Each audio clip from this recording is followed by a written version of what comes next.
Del doctor Fred Harrison, director de desarrollo de la International Union, graduado de las universidades de Oxford y Londres.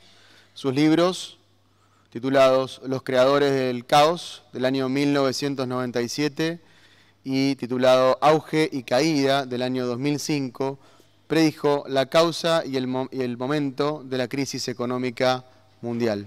Le damos entonces la palabra al doctor Fred Harrison. Esta semana van a escuchar muchos detalles acerca de la forma práctica de solucionar problemas como la vivienda, la provisión de transporte, el hecho de tener comunidades que sean sustentables y que tienen que ver con el ambiente. Todas estas cuestiones son de suma importancia. Los detalles de cómo implementar las reformas que necesitamos desesperadamente. Mi tarea es colocar todas esas micro soluciones y problemas en un cuadro de situación general. Necesitamos saber, por ejemplo, cuánto tiempo tenemos para poder presentar, introducir las reformas que son de suma importancia. Porque si tuviéramos 100 años en los cuales introducir los cambios, podríamos tomarnos nuestro tiempo. Pero si el tiempo no abunda, cuando hablamos entonces de medidas estratégicas, tenemos que tener en cuenta el tiempo de que disponemos. Voy a presentarles entonces una propuesta terrible. Y no quiero con esto decir un chiste, sino que estoy siendo muy serio. En mi opinión, las condiciones objetivas del mundo de hoy están llevando al mundo precisamente a una guerra mundial. Es una propuesta tan seria que no debería hacerse en público, salvo que haya un verdadero motivo para creer que existe verdaderamente la posibilidad de que en un futuro no demasiado lejano, quizás terminemos enfrentándonos a una versión de la guerra mundial, pero del siglo XXI. Mi tarea entonces es tratar de sugerirles a todos ustedes una forma de pensar que les permite a ustedes decidir si mis temores son razonables y fundados o no.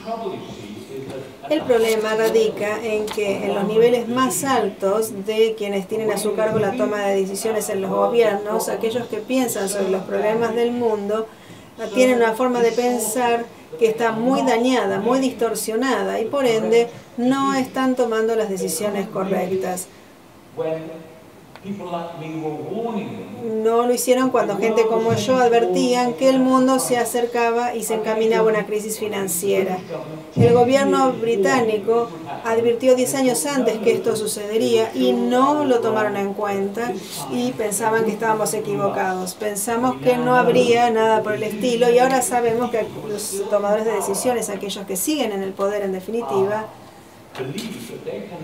creen que pueden contribuir a negociar, digamos, y a salir de una depresión mundial, y es mundial verdaderamente. Si esa es la calidad del pensamiento de aquellos que ejercen el poder, entonces deberíamos estar verdaderamente preocupados. ¿Por qué me animo a sugerir que las condiciones objetivas están dadas como para que nos estemos encaminando hacia una guerra mundial? ¿Y por qué es que pienso que es posible evitar que esto suceda? Pero sabiendo que no contamos con demasiado tiempo. Lo que estoy tratando de decirles es que al tratar estas cuestiones en los próximos 2 o 3 días, traten de pensar en la posibilidad de que no tengamos demasiado tiempo para ello, lo cual significa que si estoy en lo correcto, tendremos que tratar de construir nuestras estrategias de manera tal que podamos llevar adelante la agenda más rápidamente de lo que sería normalmente la situación. Lo primero que debemos comprender es que el capitalismo no es la clase de criatura que se nos indujo a pensar que es. No se trata de un sistema neoliberal, que bueno, sabemos la frase que todos usan como favorita. No es el trabajador contra el empleador que enfatizó Marx. El elemento fundamental, la estructura del sistema, es una estructura dual. No se trata de una criatura homogénea ni de un sistema social de esa naturaleza, sino que está formado por dos culturas muy distintas y separadas. Por un lado, la cultura que agrega valor. La gente trabaja y agrega valor a la riqueza de una nación, crea cosas y eso es muy productivo. Ahora bien, el hecho de vivir, digamos, o sea, convive con esta cultura, otra cultura. Es una cultura que precedió, que vino antes de los empresarios industriales del siglo XIX que explotaron a los trabajadores, descripción que es correcta. Cientos de años antes de eso, había un sistema o cultura adicional que es lo que llamo la cultura depredadora, que empezó a existir y empezó a regir el mundo y sigue rigiéndolo hoy. Empezó con una pequeña escala y ahora controla nuestro sistema económico y social.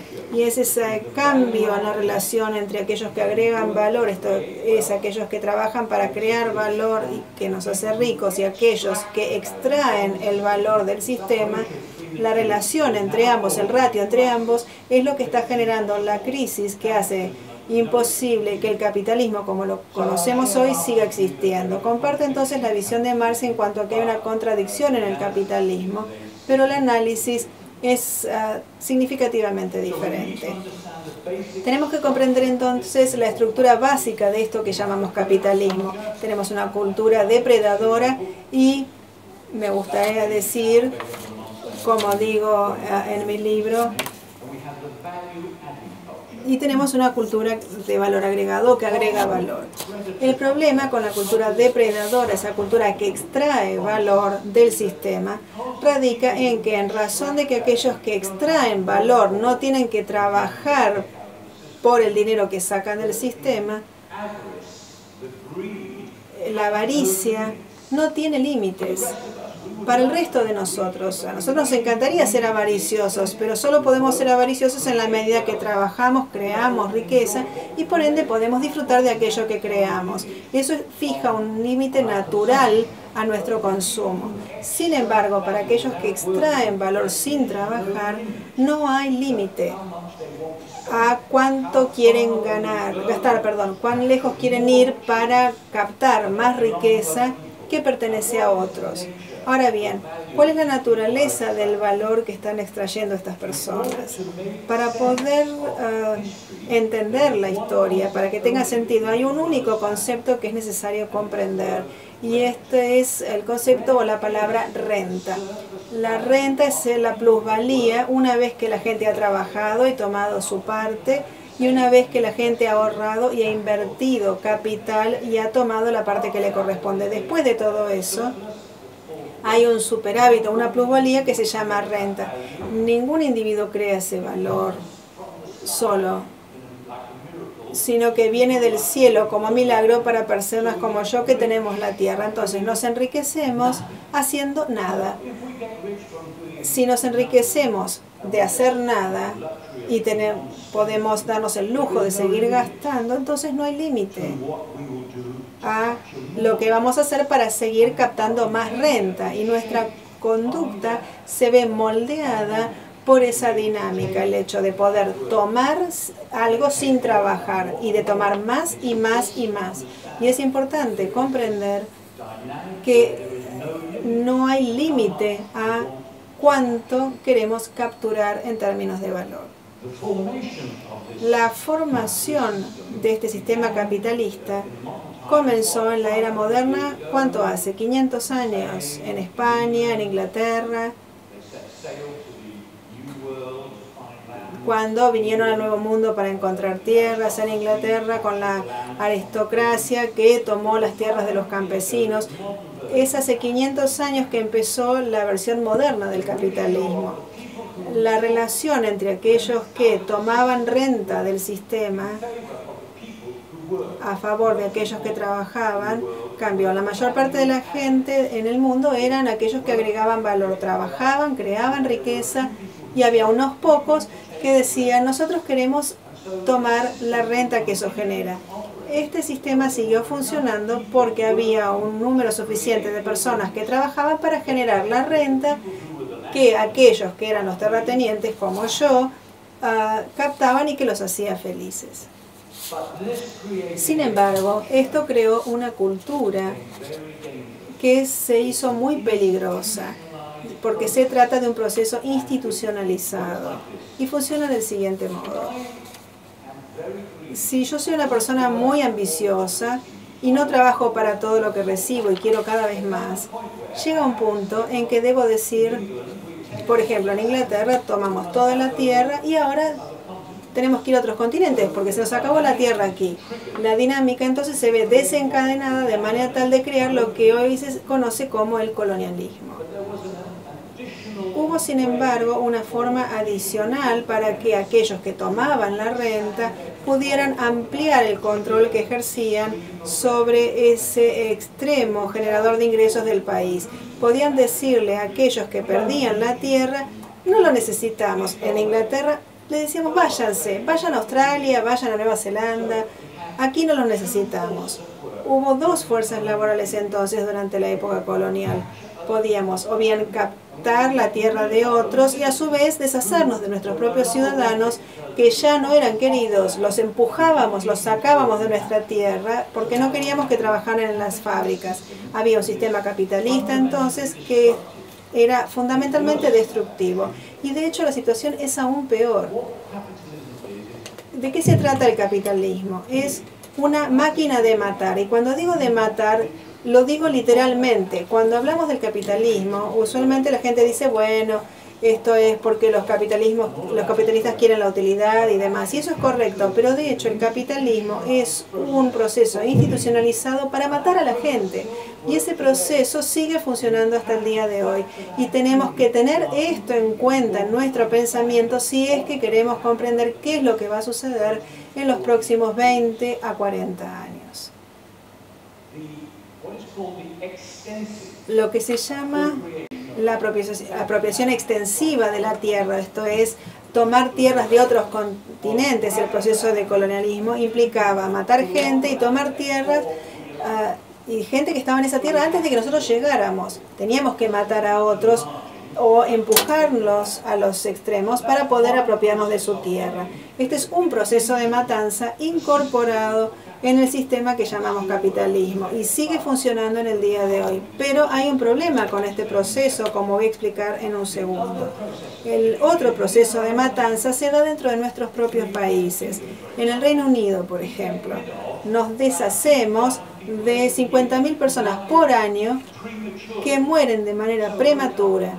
Por ejemplo, en una ciudad que se llama Blackpool, en la costa oeste, en el norte del país, los bebés que nacen hoy, los bebés varones, van a morir en promedio 12 años antes que los varones nacidos en Kensington o en Chelsea, cerca de Londres, o en Londres, mejor dicho, de manera tal que nos deshacemos de 50.000 personas por año en nuestro propio país.